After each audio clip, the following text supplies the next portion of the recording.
আমরা পাকিস্তান আমলে পাকিস্তান দ্বারা যতটা নিষ্পেষিত হয়েছি, যতটা অত্যাচারিত হয়েছি, যতটা শোষিত হয়েছি, তার চেয়ে অনেক বেশি এই স্বাধীন দেশে বসে ভারত দ্বারা শোষিত হই, ভারত দ্বারা অত্যাচারিত হই, ভারত দ্বারা আমাদের স্বার্থ ক্ষুণ্ণ হয়। আজকে অত্যন্ত যৌক্তিক কারণে আমরা 1971 সনে পাকিস্তানের বিরুদ্ধে স্বাধীনতার ডাক দিয়েছিলাম বঙ্গবন্ধুর নেতৃত্বে, এবং অত্যন্ত যৌক্তিক কারণে আজকে ভারতের বিরুদ্ধে আমাদের স্বাধীনতার ডাক দিতে হবে, ভারতের বিরুদ্ধে আমাদের সার্বভৌমত্বের ডাক দিতে হবে।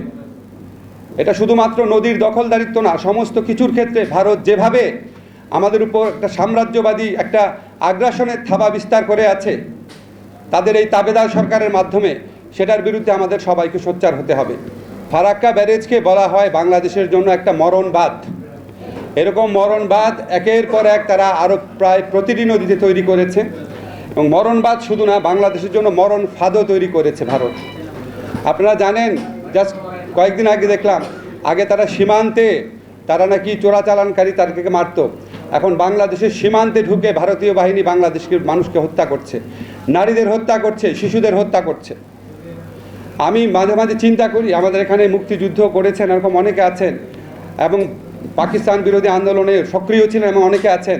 আমার কালকে একটা জিনিস মনে হচ্ছিল যে স্বাধীনতা যুদ্ধের আগে পাকিস্তানি বাহিনী বা পাকিস্তানি রেজিম কতজন বাঙালিকে হত্যা করেছিল, আর শুধু গত 10 বছরে বা গত 15 বছরে ভারতীয় বাহিনী কতজন বাংলাদেশিকে হত্যা করেছে।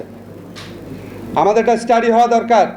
আমার ধারণা, আমি যতটুকু ধারণা করতে পারি, স্বাধীনতা যুদ্ধের আগে পাকিস্তানিরা যেই পরিমাণ বাংলাদেশিকে হত্যা করেছিল বিভিন্ন রাজনৈতিক আন্দোলনের কারণে, কোনো রকম উস্কানি রাজনৈতিক আন্দোলন ছাড়াই বাংলাদেশ ভারত বর্ডারে তার কমপক্ষে 10 থেকে 50 গুণ বেশি মানুষ খুন করেছে। আজকে আমরা যখন পাকিস্তানের শাসনাধীনে ছিলাম, অত্যন্ত যন্ত্রণাদায়ক শাসন ছিল, আমাদেরকে নানাভাবে তারা শোষণ করেছে, আমরা সবাই এটা জানি। আমার প্রশ্ন, যখন আমরা পাকিস্তানি আমলে ছিলাম তখন কতজন পাকিস্তানি এই দেশে চাকরি করত, আর এই স্বাধীন বাংলাদেশে কতজন ভারতীয় এই দেশে চাকরি করে? আমরা পত্রপত্রিকায় পড়ি 26 লাখ ভারতীয় চাকরি করে। বাংলাদেশের ছেলেরা চাকরি পায় না, রাস্তায় রাস্তায় ঘুরছে, আর ভারতে সেখানে চাকরি করছে। স্বাধীনতার পূর্বকালে বাংলাদেশ এই অঞ্চলে যখন নির্বাচন হতো, 70-এর নির্বাচন, সেই নির্বাচনে পাকিস্তানি শাসক গোষ্ঠী কোনো রকম হস্তক্ষেপ করে নাই। যদি করতো তাহলে তো বঙ্গবন্ধুর দল এরকম ভূমিধস বিজয় পেত না। আর স্বাধীনতার পরে এই সরকারের আমলে অন্য দেশ থেকে আমাদের নির্বাচনে হস্তক্ষেপ করে বাংলাদেশের মানুষের ভোটাধিকার হরণ করা হয়। আজকে ফারাক্কা দিবস, সেই দিনের কথা আপনাদের একটু বলি, এই দিবসটা তাৎপর্যের কথা। আমি এই বিষয়টার উপর পিএইচডি করেছিলাম। আপনাদের শুধু একটা তথ্য দেই, 1977 সনে ভারত বাংলাদেশের সাথে 5 বছর মেয়াদী একটা চুক্তি করতে বাধ্য হয়েছিল। যেই চুক্তিতে বলা ছিল শুষ্ক মৌসুমে, সবচেয়ে শুষ্ক মৌসুমে, তখন সবচেয়ে শুষ্ক মৌসুমে ফারাক্কা পয়েন্টে আমাদের পানি থাকে 70 থেকে 80 হাজার কিউসেক, ওই সময় থাকতো। সেখান থেকে অন্তত 34,500 কিউসেক পানি বাংলাদেশকে দিতে হবে। অল্প পানি থাকলেও, যত পানিই থাকুক, ওখানে যদি 40,000 কিউসেকও থাকে, 34,500 বাংলাদেশকে দিতে হবে। এই ধরনের একটা অসাধারণ চুক্তি জিয়াউর রহমান আমলে হয়েছিল। এটাকে আমরা গ্যারান্টি ক্লজ বলতাম। এটা চুক্তি আছে এখনও, আমি কোনো কিছু বানিয়ে বলছি না, সাংবাদিক ভাইরা খুলে দেখবেন। যেই পরিমাণ পানি থাকুক 34,500 কিউসেক দিতে হবে। কিন্তু এটা জিয়াউর রহমান সাহেবের একক কৃতিত্ব ছিল না, এটা ছিল মাওলানা ভাসানীর ঐতিহাসিক ফারাক্কা মার্চের ফসল।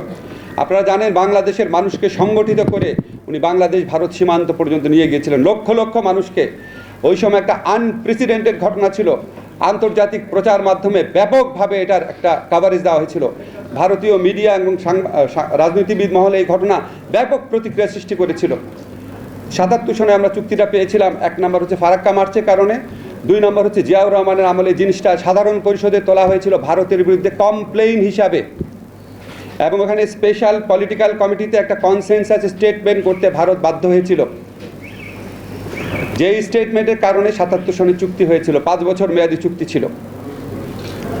আজকে প্রসঙ্গক্রমে বলি, আপনারা দেখবেন কিছু হলেই, আমার খুব এটা ফানি লাগে, কিছু হলেই সরকারের পক্ষ থেকে জিয়াউর রহমান দায়ী, সমস্ত কিছুর জন্য জিয়াউর রহমান দায়ী। তখন আমার কাছে মনে হয় জিয়াউর রহমান আসলে তাদের কাছে একটা আয়নার মতো, যে আয়নার দিকে তাকালে তারা দেখতে পারে তারা আসলে কত ছোট, কত কুৎসিত, দেশের স্বার্থ রক্ষায় কত ব্যর্থ। এটা হচ্ছে জাস্ট ফারাক্কা ব্যারেজ উদাহরণ থেকে বললাম, আরও বহু উদাহরণ আছে, এটা আলোচনার মূল বিষয় না এখন। তাহলে আমার শুধু একটা জিনিস মনে হয়, আমাদের রাজনৈতিক নেতৃত্বের মধ্যে আমরা যখন বিভিন্ন কারণে হতাশ হয়ে যাই, আমরা যখন বিভিন্ন কারণে হতোদ্যম হয়ে যাই, তখন এই ফারাক্কা মার্চের মতো ঘটনা দেখিয়ে দেয় যে আমাদের হতাশ হওয়ার কিছু নেই। আমরা যদি ঐক্যবদ্ধ হতে পারি, আমরা যদি দৃঢ় প্রতিজ্ঞ হতে পারি, আমরা যদি নিজের দেশপ্রেমের প্রশ্নে যদি সোচ্চার হতে পারি, আমরা ফারাক্কা মার্চের মতো বহু ঘটনা বাংলাদেশের জীবনে ঘটাতে পারবো। সেই দিনের অপেক্ষা আমরা থাকব। আমরা আশা করব মাওলানা ভাসানী যেই স্বাধীন সার্বভৌম বাংলাদেশের স্বপ্ন দেখতেন, সেই স্বাধীন সার্বভৌম বাংলাদেশ অবশ্যই আমরা একদিন ফিরে পাব। আপনারা সবাই জানেন ফারাক্কা দিবসের কথা এবং ফারাক্কা ব্যারেজের কথা। শুধু আপনাদেরকে একটি জিনিস স্মরণ করিয়ে দেই, ফারাক্কা ব্যারেজটা নির্মাণ করা হয়েছিল কলকাতা বন্দরের নাব্যতা বৃদ্ধির জন্য। কলকাতা বন্দরের নাব্যতা বৃদ্ধির জন্য যেই পানি আমরা কৃষির জন্য ব্যবহার করতাম, যেই পানি আমাদের ফিশারিজ, মৎস্য সম্পদ, বনজ সম্পদ, আমাদের পরিবেশ, জীববৈচিত্র্য, আমাদের গৃহস্থালী প্রয়োজনের যে পানি, সেই পানি তারা নদীকে ডাইভার্ট করে সম্পূর্ণভাবে গতিপথ ঘুরিয়ে দিয়ে একটা বন্দরের নাব্যতা বৃদ্ধির জন্য এই পানি নিয়ে গিয়েছিল। সেই ফারাক্কা ব্যারেজের যেই যন্ত্রণা, সেটা আমরা আজও পোহাচ্ছি। আপনারা একটা প্রতীকী ছবি দেখবেন যে হার্ডিঞ্জ ব্রিজ নির্মাণ করা হয়েছিল, সেখানে এত পানি ছিল যে ব্রিজ নির্মাণ করা হয়েছিল।